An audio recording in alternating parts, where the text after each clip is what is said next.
California Choice Energy Authority meeting. This meeting is being conducted telephonically, virtually, pursuant to Governor's Order in 2920. Because this is a telephonic meeting, all votes will be taken by roll. City Clerk, call the roll, please.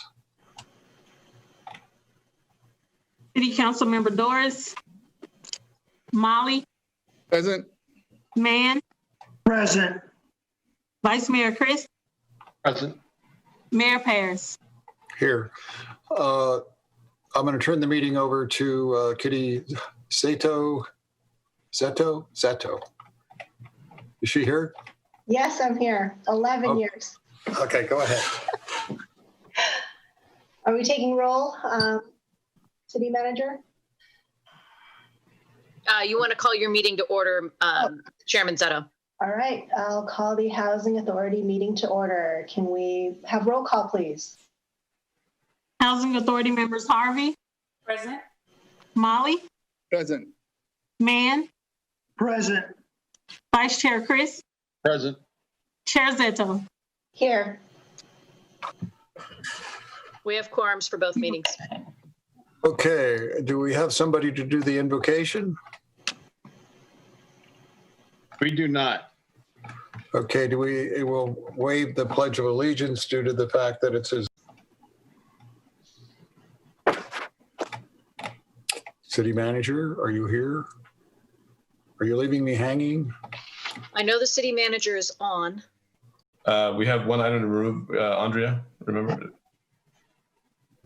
Yes, it'll be item CC3. Okay, thank you. Okay, we have a presentation from the Social Justice Equity Commission that we're putting together, and Deputy Mayor Heather Varden will be doing the presentation. Thank you very much. Let me share my screen real quick.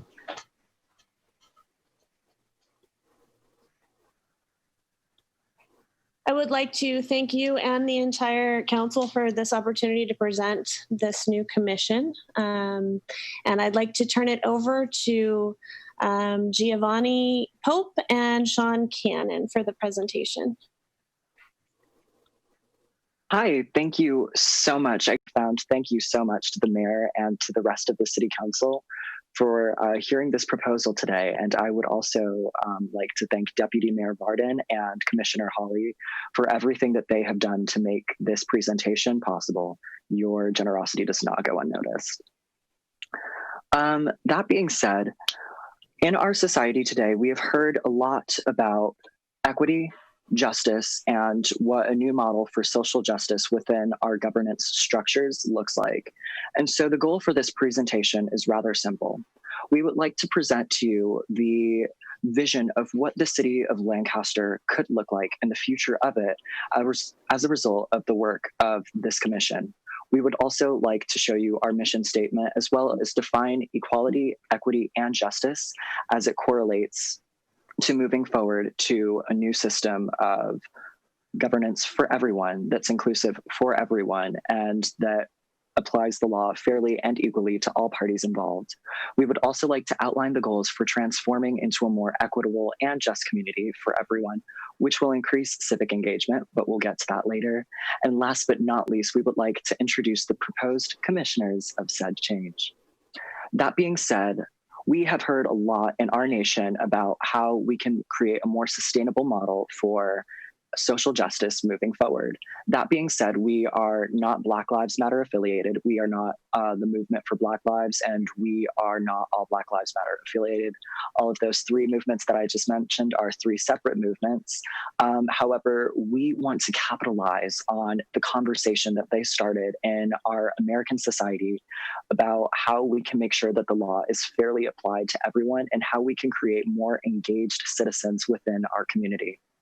And before I begin, I just want to say that Mayor Paris, I have personally heard you talk about the unique position that we are in as a city, and we almost have a responsibility to create a more innovative environment for the entire state of California moving forward with proposed energy policies that are, as a matter of fact, very, very forward-looking. Why can't we apply that same model of innovation to social justice as well? So as a result of that, the Social Justice and Equity Commission exists to cultivate and sustain diversity and inclusion through accountability and civilian oversight. And as for our vision, we believe that we can create a fair and equitable justice system through transparency in all forms of governance. Now, as you can probably tell, one of our main message points is increasing civic engagement, because as I stated before, we are in a very unique position as a city to create a new model for getting citizens involved in day-to-day life within our city. And we think that that's so important. And that's outlined on the social justice goals slide. In addition to that, we believe that we need public transparency in dealing with quotas, benchmarks, and dealing with the Sheriff's Department moving forward to make sure that justice is applied to all parties fairly. We also need to ensure credibility and transparency in investigations that ended in civil rights violation or deputy-involved death. Unfortunately, this city is no stranger to those sorts of tragedies happening. So moving forward, we need a new model for how we can make sure that the law is fairly applied to all parties and that all parties feel as though their voice is being listened to in such serious matters as this. In addition to this, creating a new model for civic engagement moving forward, we believe that the creation of this commission could lead to a creation of a community task force combined with the sister cities of Lancaster and Palmdale moving forward.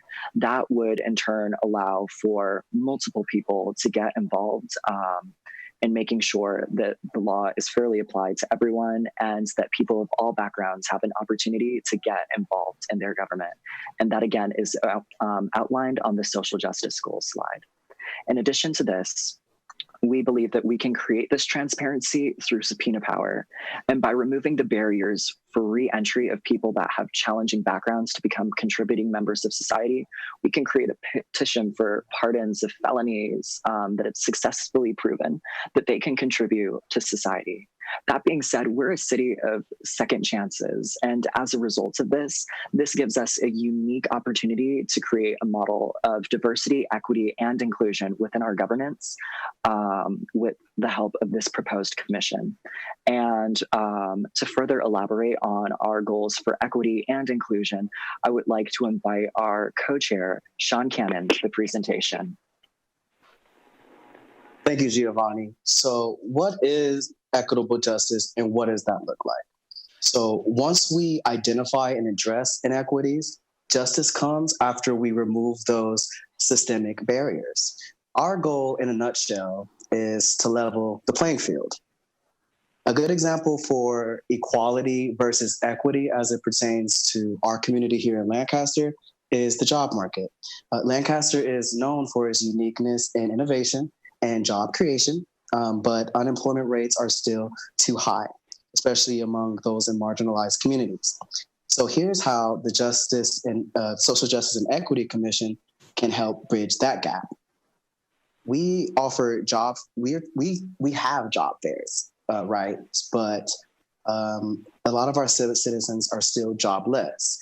There are many reasons why that may be. One of them is that they are not yet job ready. And another one is the inequities in job placement. So what we can do is work with the city on job placement and job readiness guarantees. And we can start that with our young people, with our youth. And another inequity we will address is in financial literacy, so that our young people know how to save, they know how to spend, and so that they know how to invest. And ultimately, they can start their own business, create their own jobs, and boost our local economy. And this is how we can secure our legacy, Lancaster's legacy, as a shining city on a hill. Another thing I want to just touch on too, on a more personal note, success story, Commissioner Hawley has used the city's Pathways program at AV High School to really do that mentorship with young people. My sister, my youngest sister, was one of his mentees her whole 4 years at AV, and she said it completely changed her life. And at first it was more like a truancy thing, but then it became getting involved in things like Team Court and Justice Sunday and things like that. So there are things that we could bring equity in, bring that to more schools. That's something that we would want to do with this commission. So what is equity versus equality? So equity is, so we could provide all the tools of success to every citizen in Lancaster, right, on an equal basis, evenly. But without equity, those tools will be useless for some, which makes it ineffective, which makes those tools ineffective. But with equity, we can truly do justice to our citizens. So unity and public safety. As Gio alluded to earlier, we are not affiliated with Black Lives Matter or the other Black Lives Matters movements, but we are here, and the direction that we're going in relates to that. And so what our mission is, the social justice and equity mission and the vision, is for everyone, everybody in Lancaster. That the Black Lives Matter movement created a unity, not just here in Lancaster, but around the world. And that unity is our goal, unity through equity. We already know that some inequities, Black and brown people may experience more than others. But with this, we know that when we maintain and restore integrity and trust between our community and our officials, then that's better for everybody. That increases the economy, that increases public safety. And then going back to my sister and the thing that Nigel does at AV, we're talking about bringing in a whole nother quad of our citizens that otherwise would not have known who their city officials are or who to even talk to about problems that they would have with the city. So that being said, I do want to introduce our commissioners of change. You guys know myself. I'm a youth advocate, tutor, and a mentor here in the city. I have a background working with At Promise. And my other co-chair will be Isabel Fox, who is a community organizer and activist. Giovanni Pope, our vice chair, who is the founder of March for Our Lives AV, and would be the youngest official. That's a little history. Sean, and Yori Carter, Shahid Joe. Sean, your audio is breaking up. Can you hear me now? Better. All right. So what was the last thing that you heard? My name is Sean.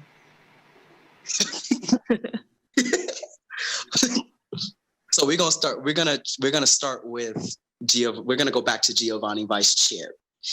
So Giovanni would be our youngest at 17-year-old. He'd be the youngest city official. And Yori Carter, background in diversity, equity, and inclusion. Chahid Joseph, who has a background in homeless outreach, and Teresina Holm, who has a background in specializing in child trauma. Also, Brian Johnson, who is a pastor and an active member of the community and also has a background in working with homelessness. So now with that being said, I would like to open it up to any questions in case anybody missed anything with the audio.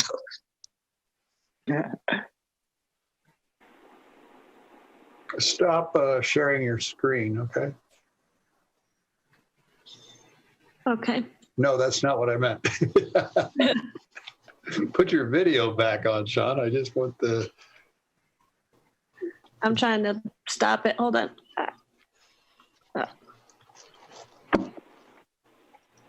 Having technical difficulties.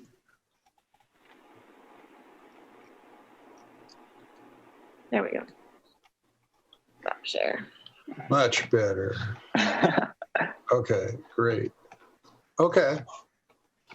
Any questions?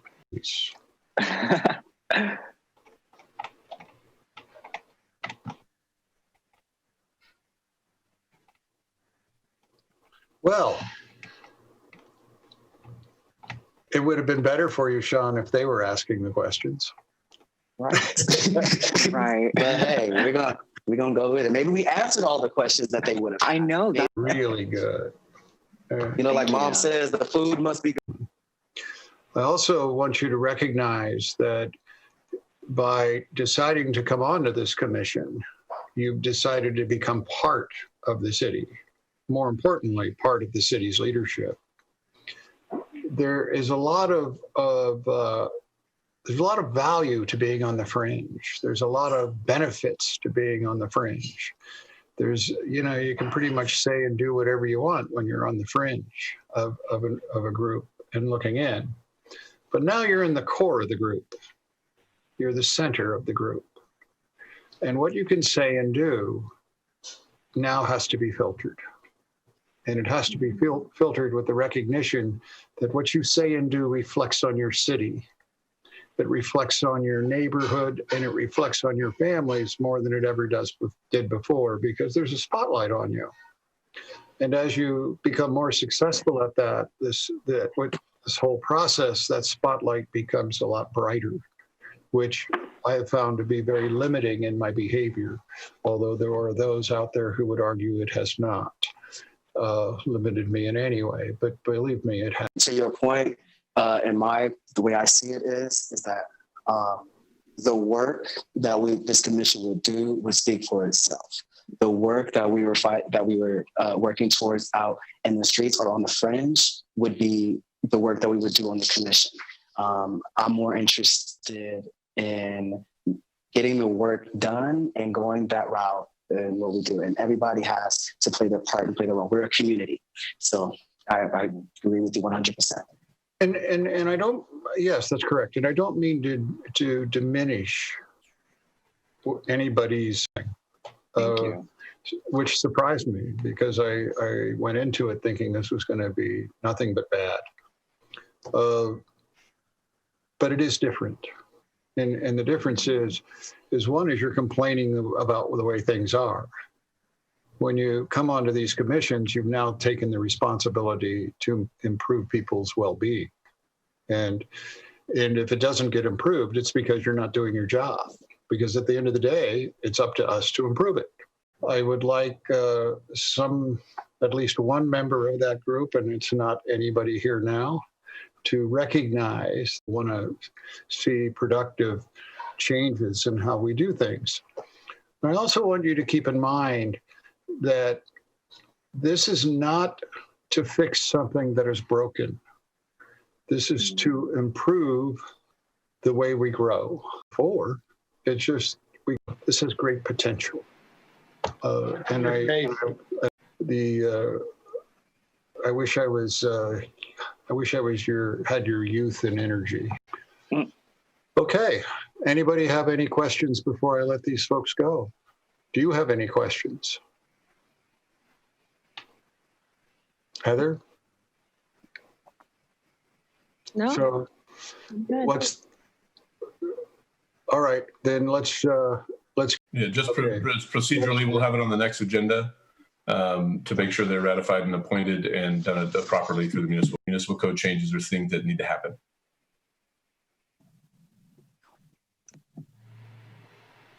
Okay, wonderful.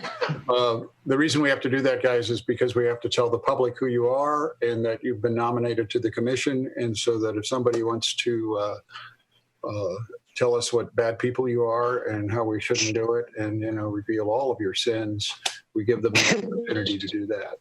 Egads. And be not afraid, those sins. Move on. We did have someone that put a comment in the chat box asking a question. And their question is, some asked, when will this commission meet? That will be worked out with city staff, and we'll have all of that. We'll have all of that in order when we actually swear in the commission. Any other questions? I have one, Sean. Okay. So let's get public comment out of the way first. Okay, that was all. The only comment. Okay, great. Then let's move on. Thanks, guys. You can hang or you can leave. It's up to you. Thank you, everybody. Thank Thank you so much. Okay, is there a motion to approve the minutes? You're going to turn it over to the Housing Authority again. Oh, Kitty, I'm sorry. All right. I'm leaving the meeting and turning it over to the Housing Authority. Ms. Zetto. Thank you, Mayor Paris.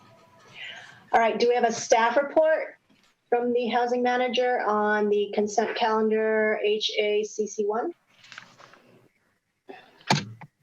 Andrea, is there any public comment? Okay.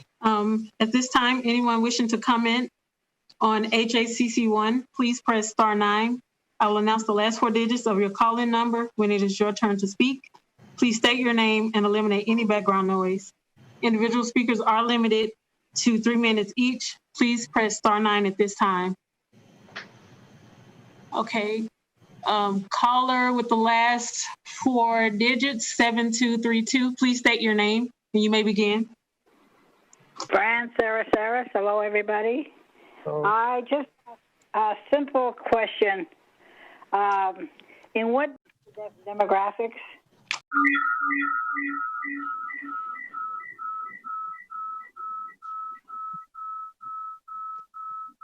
Chris, you still there? Hold on, I'm getting a lot of feedback. The echoes. Yeah, I can jump in. I'm getting echo too. Everything. Would everybody please mute their microphone or their phone until you need to speak?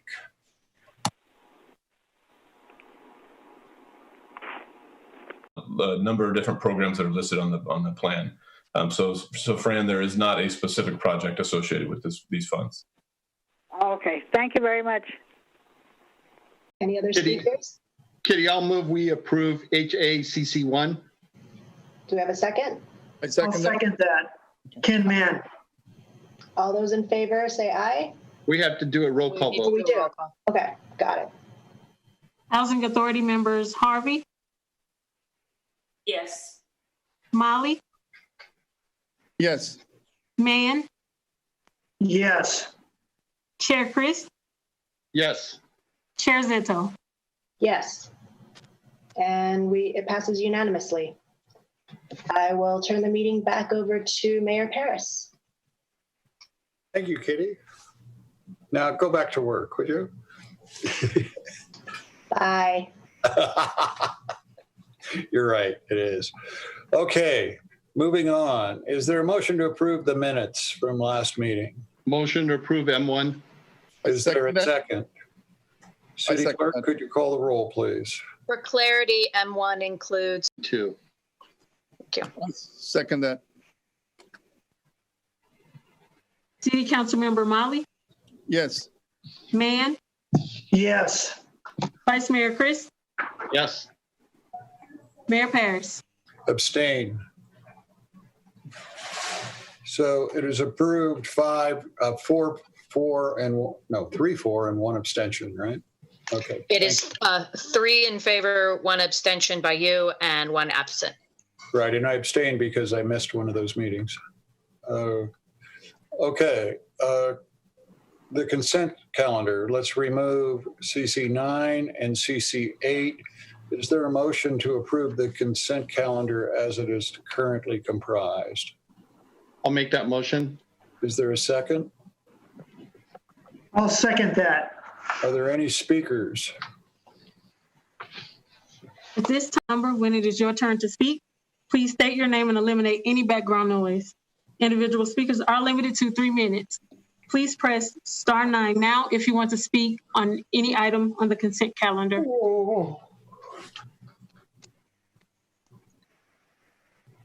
Caller with the last 4. Statement might be a little redundant, but I just want to clarify what it means by installed sanitary sewers. Is that just the regular sewers or the special way the sewer is going to be built and the sewage going through it? Marvin was the sewer expert. Oh, we had an attorney take that. could you call the roll, please? City Council Member Molly, Yes. Mann, Yes. Vice Mayor Chris, Yes. Mayor Paris. Yes. Okay, I'm going to recuse myself from CC9 Unanimous. and turn the meeting over to Vice Mayor Christ. Did we pull 8 and 9? Yes. You did, but let's Yes, we do it did. with 9, then I'll come back in, and then Ken can leave. Okay. So this is for CC9. So I need a motion and a second for That's CC9. correct. I'll make that motion to approve CC9. I second that. Roll call vote, please. City Council Member Molly, Yes. Mann, Yes. Vice Mayor Chris. Yes. It passes unanimously with Mayor Paris abstaining and Daryl Doris absent. We welcome Mr. Paris back. And Mr. Paris would like to entertain a motion to excuse Daryl Doris's absence. I'll second that. Do we need to vote on that? I guess we do, don't You we? do. Andrea, could you call the roll, please? City Council Member Molly, Yes. Mann, Yes. Vice Mayor Chris, Yes. Mayor Paris. Yes. Now, if Councilman Mann could leave the meeting, we will go on with CC8. So I'm unclear about the conflict on CC8. It apparently is proximate to property that you own, and I'm not sure which property. Well, he owns half the city. How does he vote on anything? Oh, now you're getting worse than Marvin. It's the improvements at J and 14, Ken. Okay, Maintenance agreement. fine. Okay, so I'll go on mute plus take my camera off.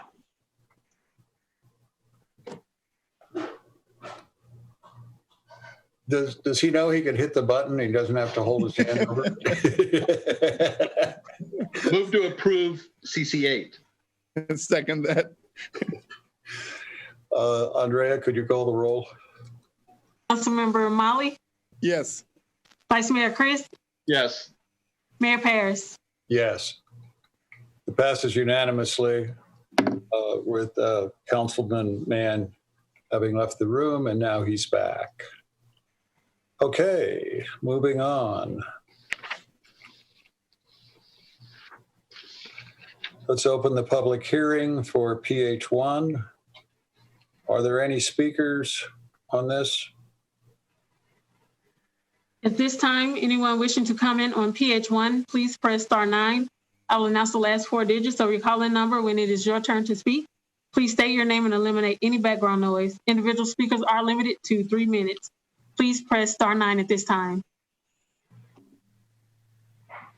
Okay, seeing no speakers for this particular item, we'll waive the staff report unless somebody wants to hear it. That being the case, is there a motion? You need to close the public hearing. Oh, close the public hearing. Now is there a motion? I'll move PH1. Second that. Andrea, could you call the roll, please? City Councilmember Molly, Yes. Mann, Yes. Vice Mayor Chris, Yes. Mayor Paris. Yes. Motion passes unanimously. Now, new business item 1, Dine Out Lancaster. We'll hear the staff report from Shannon Dow. Good evening, Mayor Paris and Council. Thank you for hearing our outdoor dining program this evening. Our staff has put together a program based on Council's direction to make sure that our process for permitting outdoor dining is as seamless and easy for the businesses as possible. So what was enacted on an urgency basis following the governor's latest order about a week and a half ago is a 1.5-page permit that is online at cityoflancasterca.org/dine out. Businesses can visit that page, fill out a simple application, and within 24 hours or within 1 business day, our expectation is that our team will approve those requests. So in order to make it even easier, This change in the program would allow for businesses who are conducting outdoor dining solely on private property to do so without the need for a permit from the city. We are also collaborating with the fire department for those who wish to put up large tents and things of that nature to get what approvals that they would need through the fire department as well. But if people are simply putting out tables and chairs and umbrellas, they would be able to do that without our permission. And then they would be able to go through ABC and the other permitting agencies they need to get what they need. Shannon, wouldn't they actually be doing it with our permission, but we've given it to them in advance? Exactly. So this would be a blanket approval for everyone to follow that in order to make sure businesses can continue to operate to the optimal level they can under the current. This is something you worked with Councilman Mann on, isn't it? Absolutely. It was his suggestion that we put this proposal together. Is there any fee? It may make the difference. Yes, Raj, go on. No, I just wanted to ask if there any fee to pull this permit, or is just No, there's no fee for this, and the existing permit will remain in place for those who wish to do it on public property, and that will replace our regular encroachment permit so that it is both streamlined and has no fee. All right, thank you. So Shannon, I have a question. This has to do with existing businesses, correct? Correct. So not just anybody can go out and start a restaurant in the... Absolutely. This would be appropriate for bona fide restaurants that were pre-existing. Yeah, this would be the original thought behind it was to anybody that was currently permitted by LA County Health Department, already had a city business license, was to be able to, hopefully we can keep some people employed. And although probably not going to get us the optimal level of top line sales to be able to be a viable business, it sure will assist. I would like to add, we had one of our first businesses that went through the process reported back that they were able to not lay off 10 people just because we were able to expedite their permit. And since then, in just a week and a half since that time, they've actually hired 4 additional servers to meet the demand. So based on your direction, you've saved 14 jobs just through this program with one restaurant alone. Yeah. So Mayor, that's what we want to hear. Okay, good. Are there any speaker cards on this? At this time, anyone wishing to come in on NB1, please press star 9. I will announce the last 4 of your call-in number when it is your turn to speak. Please state your name and eliminate any background noise. You are limited to 3 minutes. Please press star 9 at this time. Any response? No response. Okay. Then go ahead and call the roll. Well, is there Need a motion. We need a motion. Is there a motion? I'll make the motion. We approve the Dine Out Lancaster outdoor dining program and to ratify the Dine Out Lancaster streamlined no permit process fee 1 and 2 off of NB1. Okay. I will second that. Andrea, if you could call the roll. City Council Member Molly, Yes. Mann, Yes. Vice Mayor Chris, Yes. Mayor Paris. Yes. It passes unanimously. Thank you. Good job, Ken. Thank you. So listen, Jason and Ken, we don't know what's going to happen in the next couple of weeks, but let's assume for a moment that the surge doesn't change everything.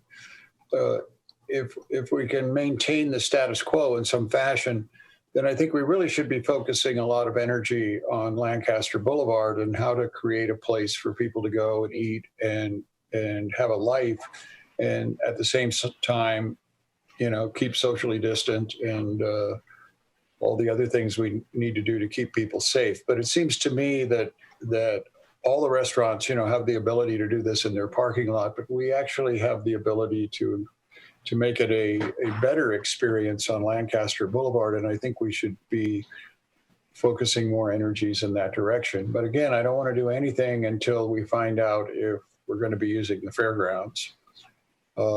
It's going to be a very precarious couple weeks, I assume. Is that accurate? Yeah, I think from the standpoint of what we're doing on the Boulevard, we already have hot summer nights. I think it's Thursday, Friday, and Saturday. We already have it going.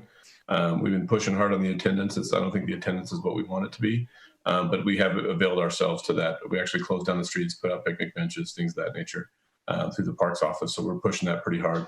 Again, if it starts going south from a COVID perspective, we're able to pull those plans back really easily. Okay, great. Thank you. Okay, we'll now hear the staff report on NB2 from you. Thank you, Mayor. Periodically, as a result of the declaring an emergency, we're required to reaffirm that emergency. This is that bureaucratic process in that, I don't want to call it a bureaucratic process, this legal process as it relates to the emergency notifications. It's the same resolution you've approved in the past. Just for some background information and some clarity on where we're at today, we have 1,479 people infected in Lancaster. We currently have less than 28, and I say less than 28 because we don't know necessarily their addresses, less than 28 COVID patients in the hospital. We've had 21 deaths, and we continue to do our business assistance program, as Shin had mentioned, not only helping them, not only the loan program, but also the opening assistance. We're working to increase testing capacity, and we hope to have that by the end of the week, working closely with both of our doctors as well as the hospital, or both of our deputy mayors, I apologize. They are doctors as well. Working on that testing capacity to help out the community, not only get an opportunity to start reopening their businesses if they have some people that test positive. We have PPE available. We're working closely right now with the school district on a daycare system so that when they do open school, depending on what that looks like, and again, we started this a week ago, and that has changed since this week. Trying to figure out a daycare system that helps those when those students are not available to be in school, and their parents have to work. Is there an opportunity for the city to provide some level of service there to augment that demand for daycare if that should happen? We're still working on our senior living program, where we're actually communicating regularly with our seniors in the care homes, taking down their information and communicating with them, hopefully providing them a better quality of life. And we're also continuing with our feeding program, most recently the 10,000 gallons of milk we gave away a couple weeks ago. So we're actively still engaged in the emergency, dealing with the emergency. And I know Dr. Stock and Dr. Trung are both on the line, as well as Tiffany Tanner, our other deputy mayor, are actively in there serving the public. So they may want to add to the story as it relates to the medical component of that. Before they do, I've asked Tiffany to work with Dr. Stock and Dr. Trung to come up with a plan that we have the most aggressive testing program. Well, it doesn't have to be the most, it has to be an adequate testing program with the idea that I want to start testing people and then having volunteers help identify anyone who's tested positive, who they've had contact with, to be much more aggressive in fighting off this epidemic. She has put a lot of time into this. Welcome to Zoom. Enter your meeting ID followed by pound. Well, Dr. Trung, was that you?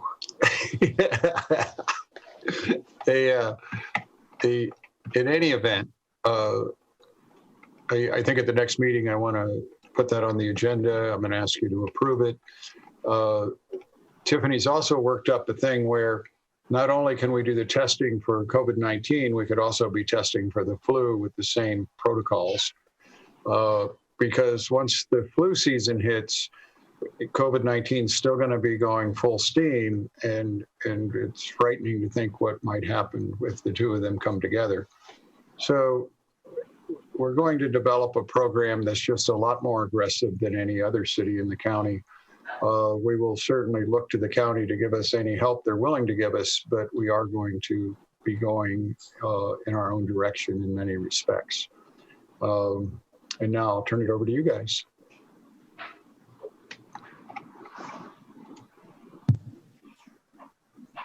Sure, if I can, just take a quick moment. Please forgive me. I have some sort of upper respiratory something, not sure what yet. But just briefly, I wanted to let you all know we're working Firstly, we've had one meeting and we'll have another meeting tomorrow with Antelope Valley Hospital, who's been gracious enough to partner with us in this effort. And really the goal is to provide the city with as much testing as we can possibly handle, along with tracing, to minimize the impact of COVID-19 on our city, economically, financially, and socially. We'll be working with employers as well as individual citizens of the city to get testing for everyone and anyone who wants it and or needs it. I am currently just about done with a proposed plan that I'm going to get out to Dr. Stock and Dr. Trong as soon as I can to get their input on it. And I think it's a really great option. You know, Mayor Paris asked me, so who's done the best with COVID-19? And after doing some research, I found that South Korea has done excellently. And so then I did some more research into, well, how did they do so well? The main thing that they did really, really well is mass testing. They tested pretty much everybody. And so without going door to door and testing everybody in their homes, we do want to make it more available, as the county has been running tight on resources and is no longer able to test asymptomatic individuals had contact. So we want to open that up and make that available. I just thank you for the opportunity, Mayor. Did the county make any testing available to us? Anybody know? No. Oh, go ahead. Yeah, they've had a number of different testing sites. The county did. Did they do anything special for Lancaster? No. Do they have any testing sites in Lancaster? They had one, I think, for a period of time, was located at High Desert Medical Group. And is it still there? No. It's not. How long did that last? About a month. And why isn't it there any longer? You shut the fireworks off. They left first. Well, you know, I want to be clear about that. They did at one point threaten to remove the test or didn't give us the test because of my comments about public health. And they told Jason that. You know, let's not shy away from the facts. Those are the facts. But what I want to know is, are they still seeking retribution? Are they seeking retribution? Is that why we're not being assisted in the testing? No, yeah. If that's the case, I'm more than willing to let them pay for the testing that Tiffany has figured out how to do, and then we'd be even, right? They were testing at the Antelope Valley Mall. Help me out here, Larry. Help me out here. I'm trying to get them to pay for this. In any event, Tiffany, when can we have this testing program up and running? So we have another meeting tomorrow with Antelope Valley Hospital. Today, I believe the volunteer request went out and for the tracers, et cetera. As far as the testing goes, I know Antelope Valley Hospital has one machine. We still need to work out some of the details, hopefully within a week. Okay, and what was your anticipated cost of us having a testing program and a tracking program that's comparable to what they did in South Korea? So the anticipated cost, hold on one second. Sorry, I got to pull it back up. Eek. So the tests themselves are not super expensive individually. Each test is $23. Sorry, I'm working on an iPad and it doesn't like me right now.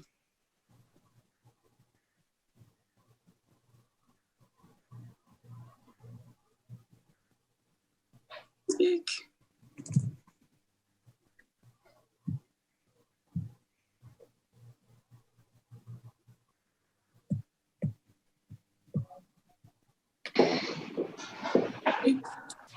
Each test costs $23, and we do need to also obtain, in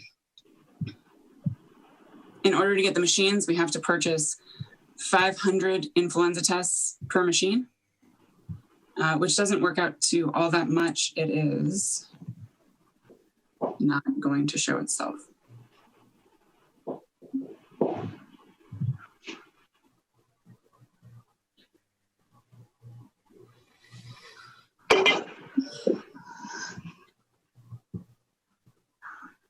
I think the influenza test is about $18 each from last year that we purchased at the hospital. So it's not that expensive.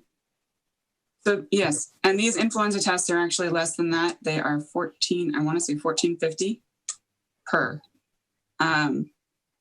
Yeah, $14.50. Give me a ballpark. Is it 100 grand? Can we do it? 200 ballpark grand? is less than What's it 100. going to cost?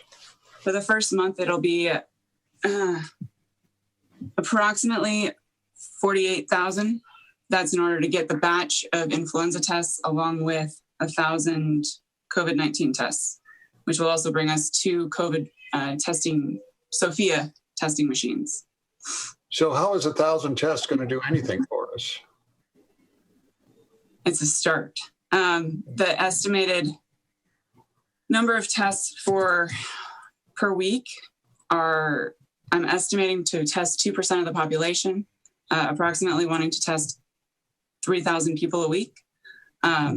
Unfortunately, until we have this follow-up meeting with Antelope Valley Hospital, we don't really know what the capacity is going to be for the first machine that is available. So that will determine how many extra tests are needed, or how many extra influenza tests we have to order so we can get enough machines. Yeah, and just to clarify, Rex, it is a work in progress. We've started on this Friday, and so there's still a lot of unanswered questions that we're going to answer and need to get answered, including cost and who's paying as well. There is an opportunity that this is depending on the employer and who's going to be tested, this is an opportunity to charge folks for that for an efficiency improvement at their facilities as well. For example, the city of Lancaster would absolutely test all of our employees on a regular basis just to assure that we can continue a continuity of operation. I can guarantee there's other businesses out there when school's going back to school, things of that nature, that want these tests regularly. So, that we have the capacity issues, we got, the volume is there. We need to figure out we can do it right. Well, it sounds to me like we ought to be able to do it without any cost at all when we're done, by the time we're done. If we charge insurance companies for it, for those who have insurance, give it away to those who don't, we should be able to. Am I correct, Larry and Dr. Trong, you agree? I totally agree. Insurance will pay for it, they're obligated to pay for it. And I don't think we have to charge individuals necessarily, just charge them insurance. Okay, so when can we have a finished product to present to the council?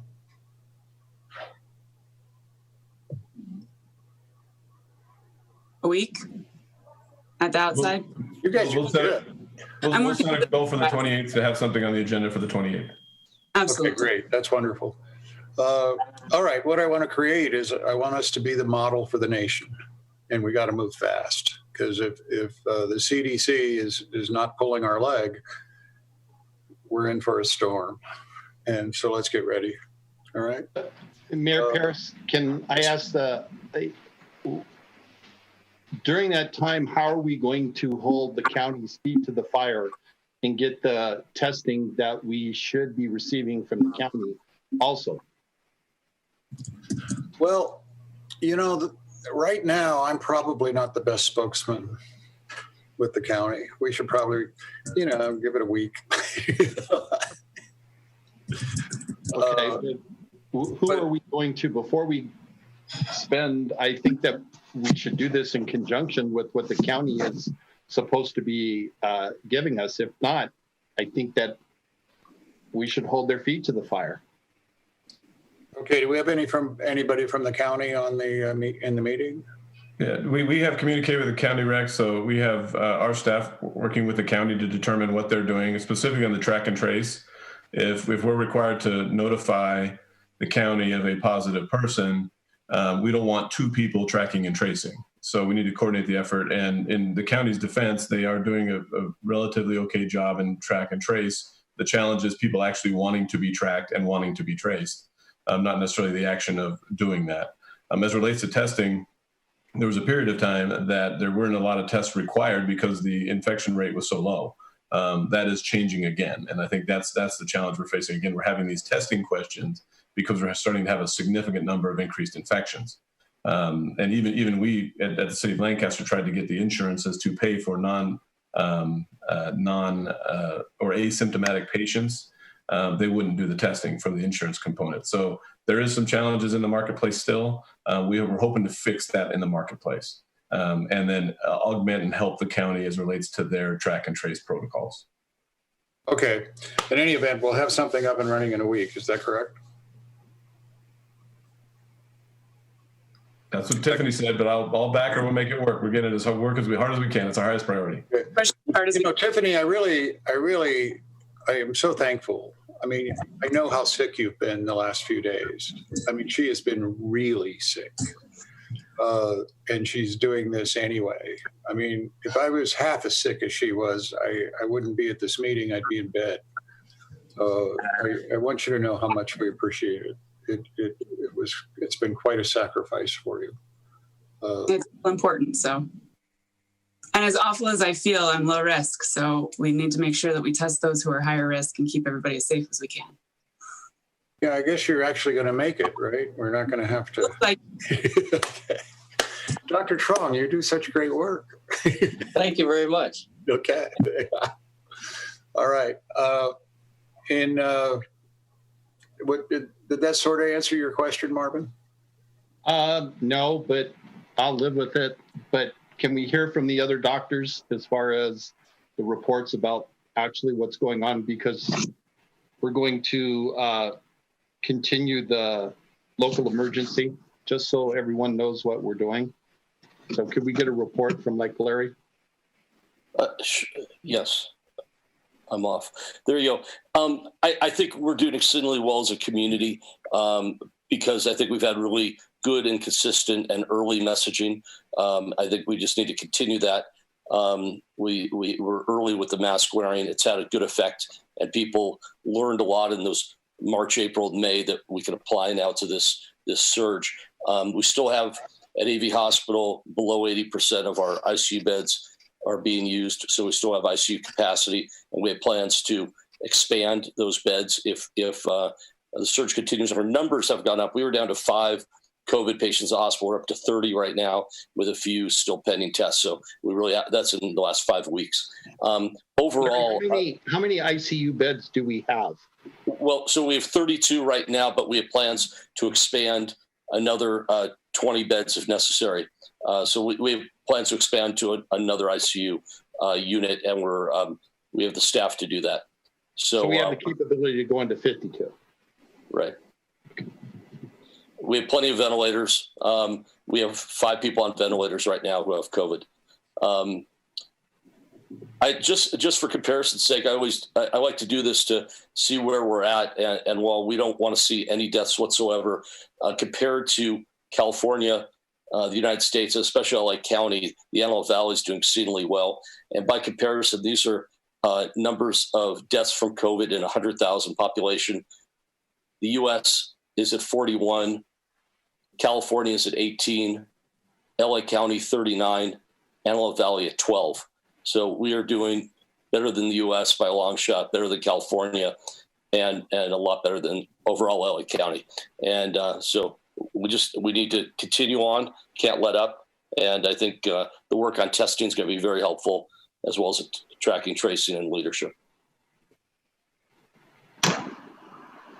Okay, good. Jason, what are we doing with code enforcement to spot check places to make certain everybody's in a mask? We do a couple things. One is it's based on complaints typically. We have, and we've been notifying and kind of educating. It's not necessarily a citation process. More specifically, it's for the businesses. As it relates to individuals wearing masks, we haven't yet began ticketing for people wearing masks or not wearing masks, more specifically. But for businesses who aren't complying, we send them out and do a spot check. And the vast majority of the people that we go out and spot check are doing a great job in their businesses. You still have, go ahead. So I'd like to ask the deputy mayors. The CDC just came out and said that if everybody wore their masks, this thing would be over in 4 weeks. What are your thoughts about that?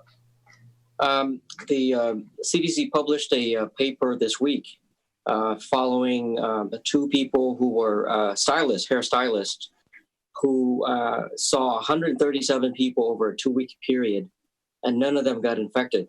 Just the fact that they wore masks and the customers wore masks. This happened in Missouri. They were able to basically have 0 infections.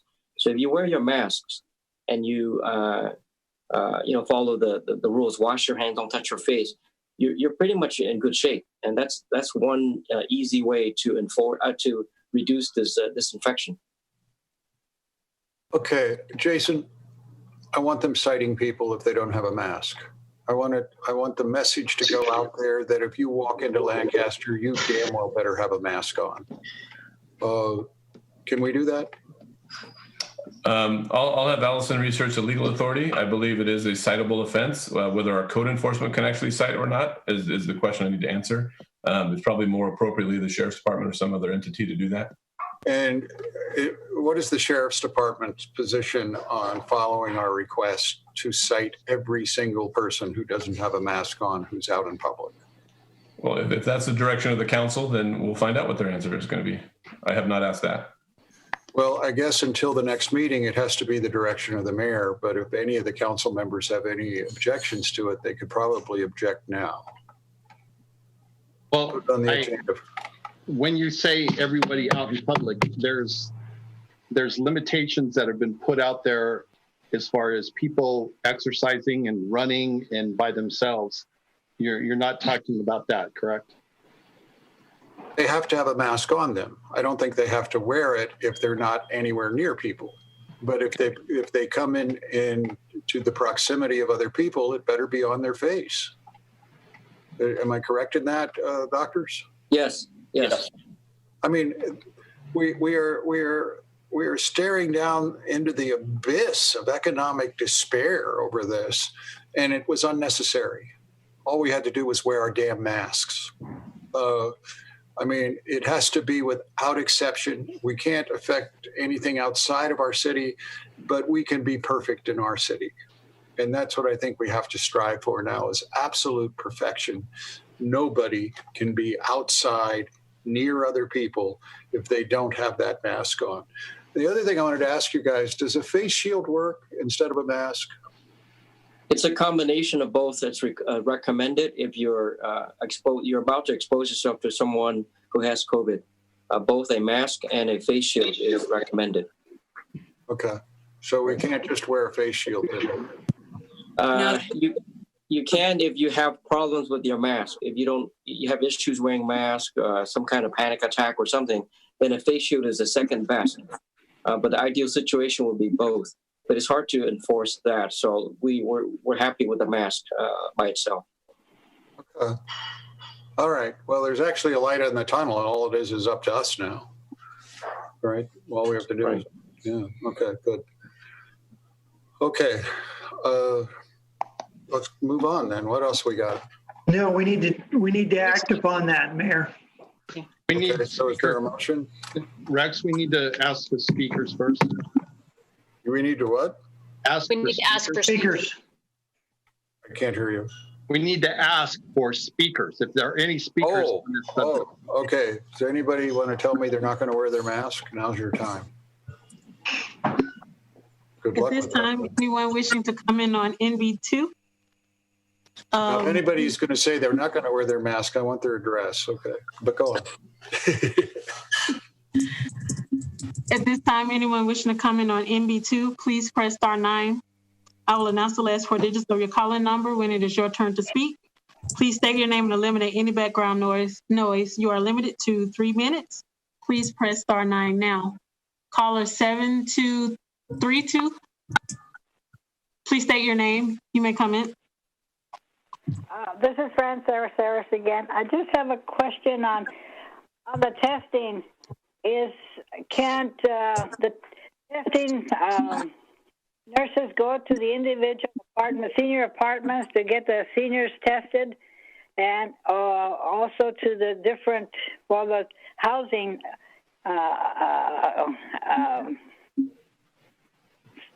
housing. I'm talking about the apartments, people that live in apartments that can't go out individually to go get tested. Can they go out? Can the nurses and the doctors go out to the apartments and test them on their premises, or is that not viable? So I can speak to that a little bit. We're currently working to integrate a plan to test the residential care facilities, long-term care facilities, and senior apartment housing as well within this plan.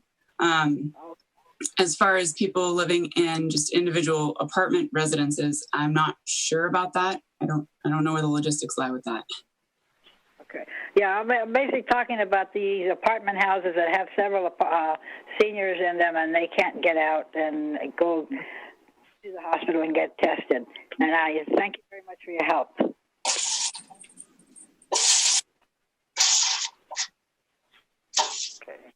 Okay, anyone else? Those are all the speakers for this item.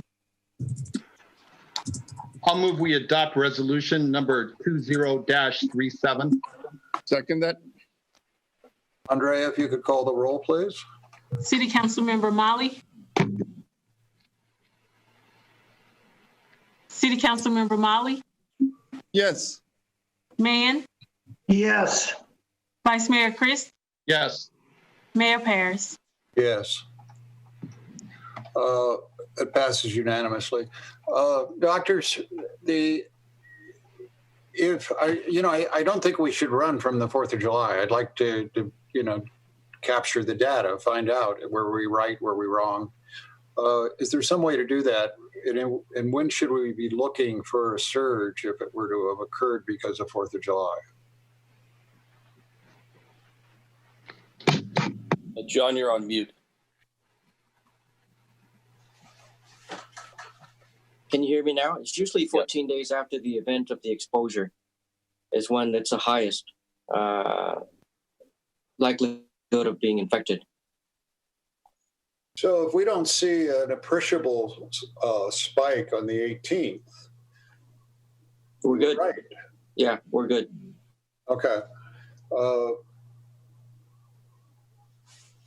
That's great. Thank you. Okay. All right. Moving on. Thank you, doctors. Council reports. Is that where we are? We're on NB3. NB3. Oh, this is the money shot. This is the money shot. I almost stepped over the money shot. Wow. Who's presenting it? I'll be presenting, Mayor. So MB3 is a resolution number 20-39. What it is authorization to place on the ballot a sales tax measure. That is a 3/4 cent sales tax measure. Allison can talk a little bit about the legalities of that and timing of that. But as it relates to the need from a city of Lancaster perspective, as you know, we've been working very, very diligently on an economic resilience strategy and plan. Included in that is kind of a financial analysis of where we are, where we've been, and I think what the future looks like. The reality is that our average home price in Lancaster is about $310,000. Of that, from a property tax perspective, we get about $186 per unit. That property tax return just isn't enough to sustain and have the financial resilience that we're looking for. The online sales are changing rapidly, and they've even changed even more rapid with COVID. And the reality is that is no longer coupled with property tax. You may still get the sales tax from the online sales, but it's not coupled with a corresponding brick and mortar sales tax or property tax associated with it. It's a double whammy. We also have a shared economy that's coming our way, where cars are going to be shared more often and going to be less vehicle sales purchased. Gasoline sales are going to diminish with electric vehicles. And of course, COVID hit us hard. We've provided you a balanced budget, but nonetheless, there was a significant impact in our budget. And as much as we were optimistic about that, when you see the second wave coming through, the optimism wanes a little bit. So we have an opportunity. The timing of this opportunity is now from a standpoint of the legal perspective. And we wanted to have that conversation with you as a council and obviously with the community to determine how we move forward as it relates to some of our financial resilience needs. I'll turn it over to Allison to talk a little bit about the legal aspects of that. So this is the first step to place the item on the ballot. We'll be coming back to you with a few more items in coming council meetings. One item for this resolution, you'll note in section 5B, there's a provision where we do need to fill in a blank. In the language that we need to fill in, it says the City Council hereby authorizes the following members of the legislative body to prepare and submit a ballot argument in favor of the measure pursuant to Elections Code 9282. We need to identify who you're going to authorize to prepare and submit a ballot argument in favor of the measure. So that is one blank that does need to be filled in on this resolution. It is blank in your agenda packet. So that is one item that part of the motion should be to approve the resolution if that's your pleasure, and identify who is authorized to prepare and submit the ballot argument. So we need to give you that name and a date today, or can we authorize somebody to make that decision? We need a name to be filled into the resolution today. We don't have to put a date on it. Okay. Mr. Mayor, are you capable of doing that?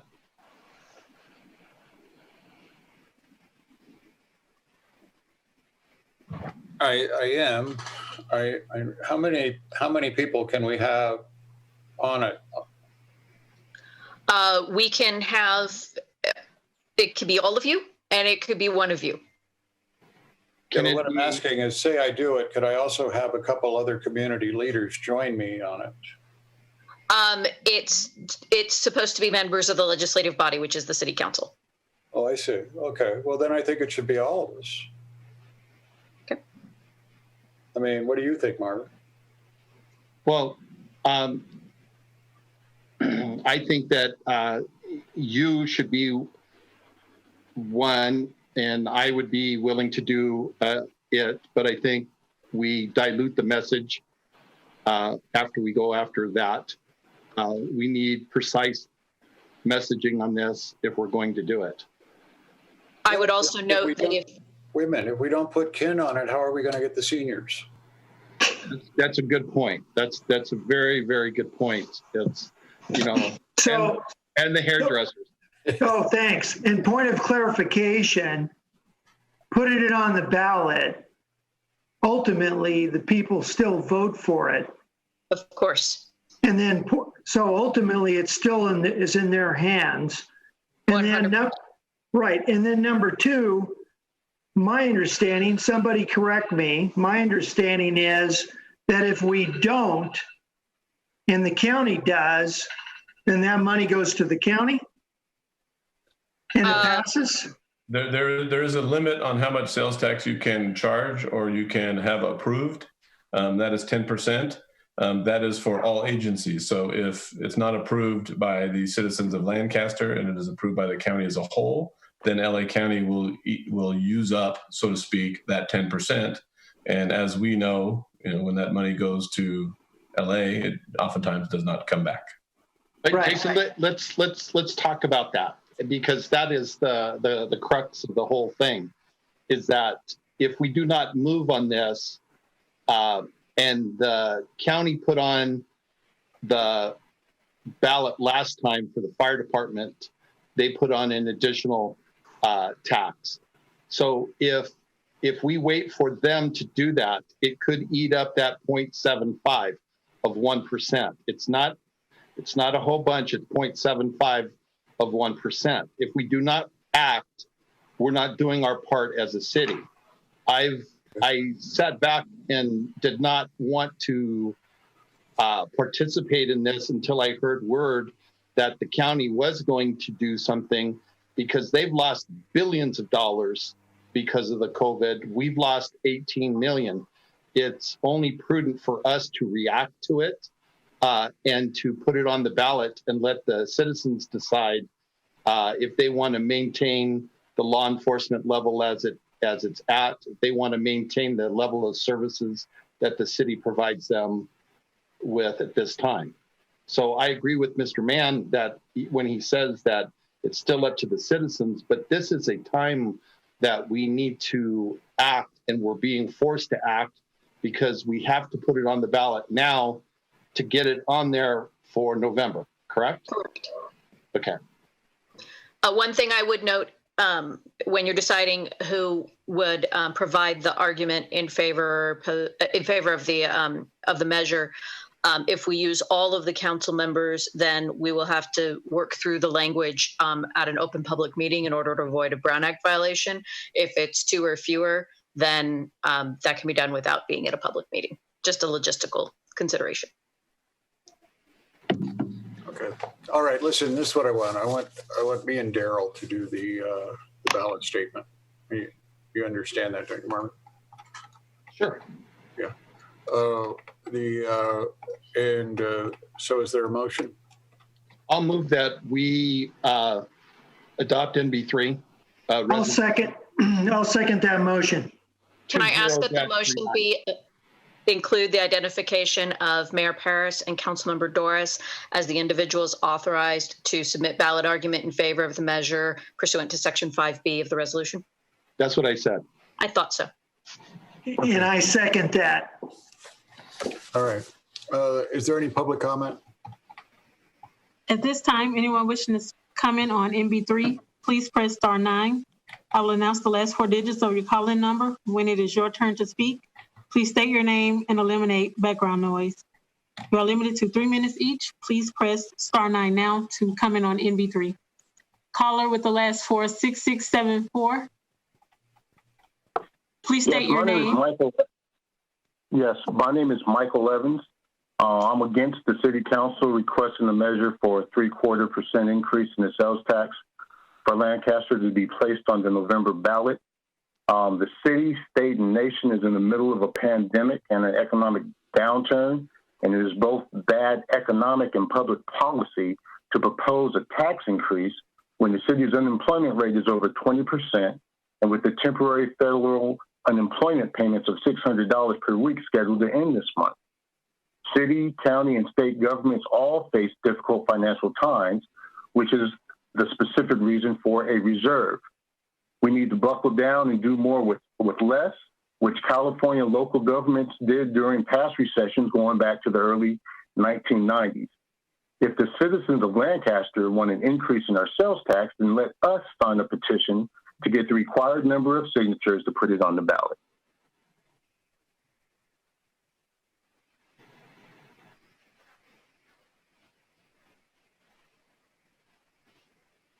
Mayor Paris, you're muted. Thank you. Okay, any other speakers? There's not any other speakers.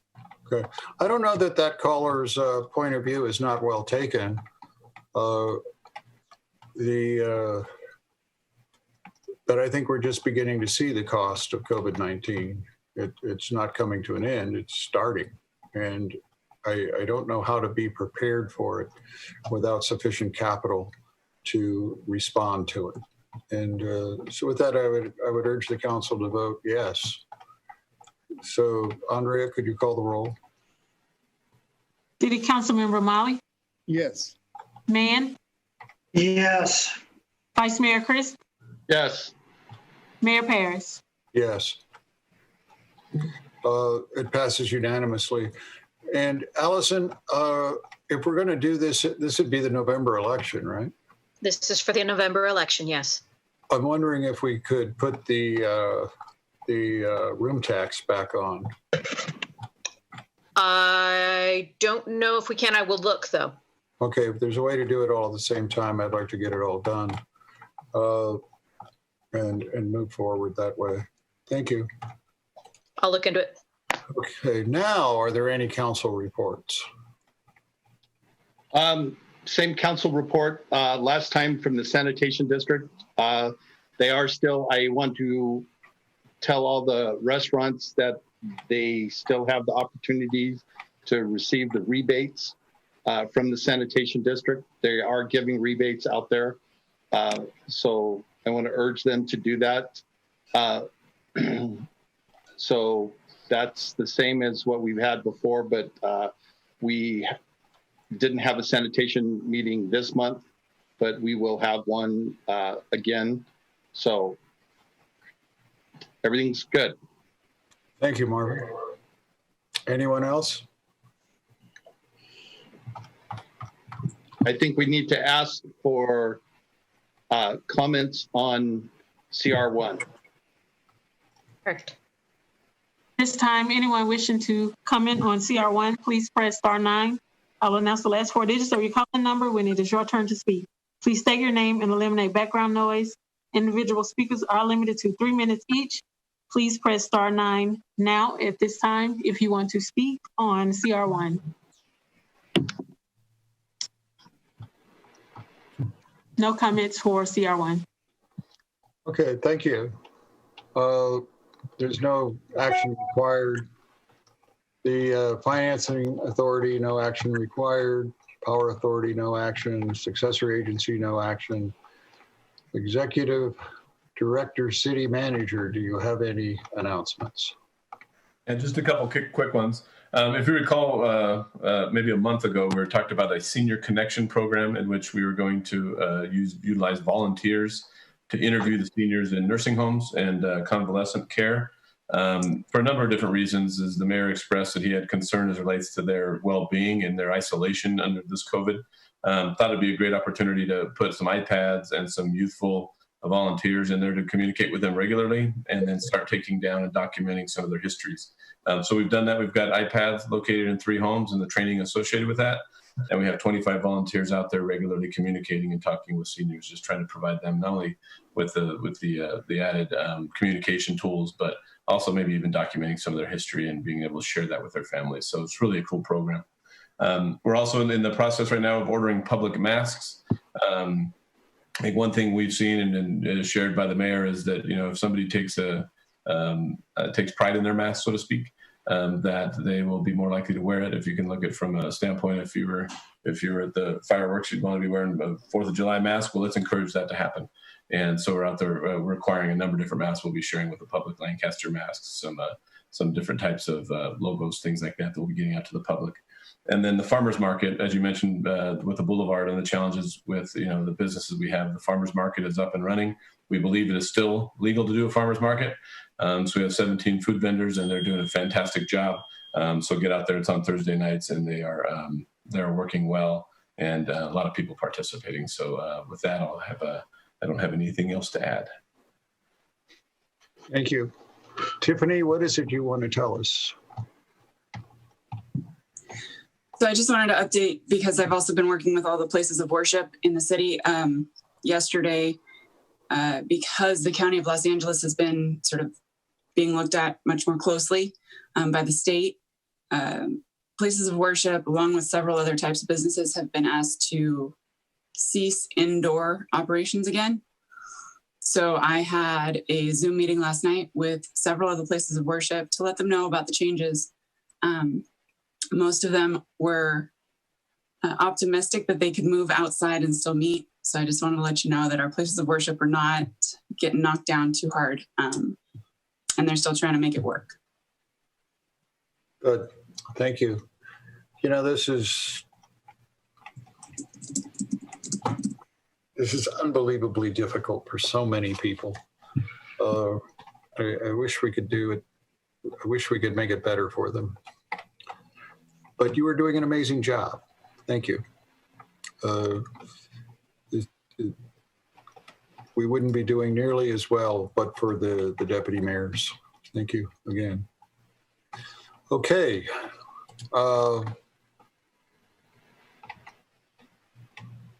City clerk. Oh, wait a minute. Before we do that, I wanted to report to everybody. I had a meeting with the DCFS, Department of Children and Family Services. Yeah. And with the director and then the regional director for Lancaster Palmdale and then the director for Lancaster. I don't know what their titles are, but it was the 4 of us along with Jason. And it was one of the better meetings I've ever had. I really think they're putting an enormous amount of effort into the Antelope Valley. I think that they're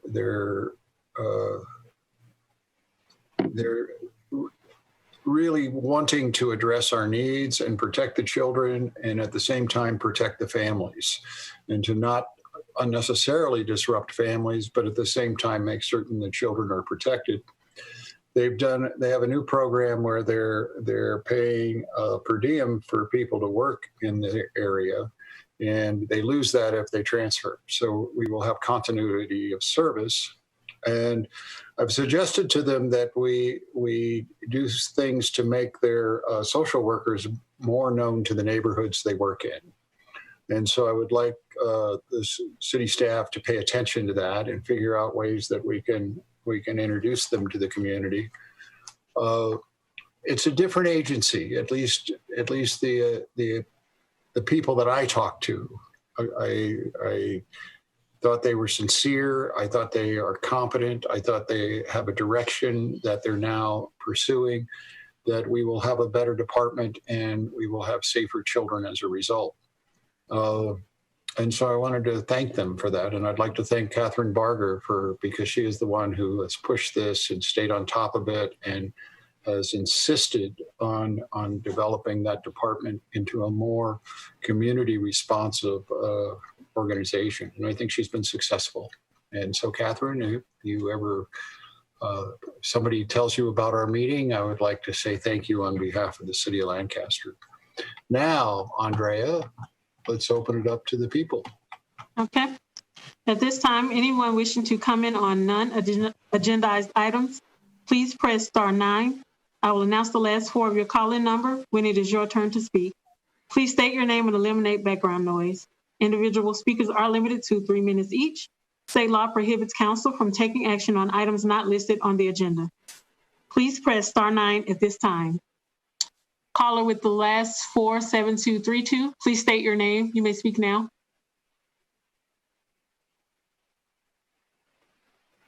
Caller with the last 47232, please state your name. Fran Sarasaris, I'm sorry, I did hear the numbers correctly. Mayor, I want to commend you on the 4th of July. I spoke to a lot of people and my friends that were there. I couldn't go personally, but I asked their opinions on how things were working out because I was very curious to see and to make sure that our Lancaster committee was living up to your potentials, and they were. My friends all said everybody was wearing masks that they saw, which was quite a few people in the parking lot, and a lot of them were parked in their cars. And to their knowledge, everybody was having a good time, and they wanted to thank you. They appreciated it. I also wanted to mention, let's see, what else do I have here? One thing, what you just mentioned about the DSF, the Board of Supervisors and Catherine Barger have appointed and approved me as a commissioner for LA County on the Older Adult Commission. I thought that might be interesting to you and to the community of Lancaster, and I will be representing Lancaster and the AV in all. Thank you very much, and I'm very, very proud, and I love working here in Lancaster and supporting the people and supporting the city council. Thank you very much for everything. God bless you all. Congratulations, Fran. Thank you. Thank you. Can't hear you.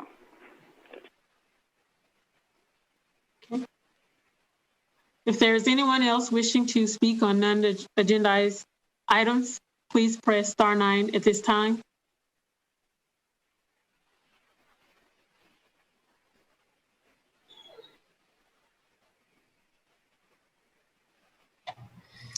Not hearing any, I think we're done.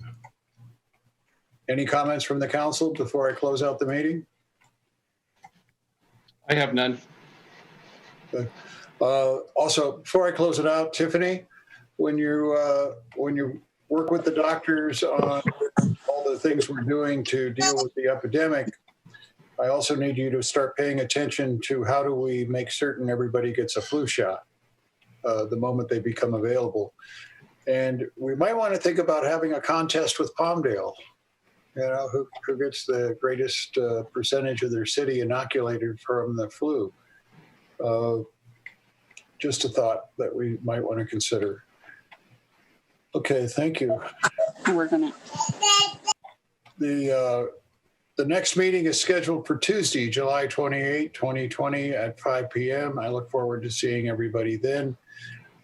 We may move it to the council chambers. I understand that they've got all kinds of protective screens up, and it might be worth a try, but I want to see how the infection rate is in the city before we do that. Just so everybody knows, not only am I of the age that's vulnerable, I have a family member that's extremely vulnerable, and I'm just not taking any chances, and that's the way it's going to stay. And for what it's worth. Any objections to that from the council? Okay, good. Okay, I don't want to say I'm excited, because I'm really not. I'm anxious, but I'm just thrilled with our COVID-19 team and how progressive they are, and how they're pushing against this disease as hard as it's pushing against us, and that's usually all that's required. Thank you. Have a great week. Bye-bye. You declare us adjourned, please. Oh. Am I still on? So I declare the meeting adjourned? Yes, please. It's adjourned. Thank you. You.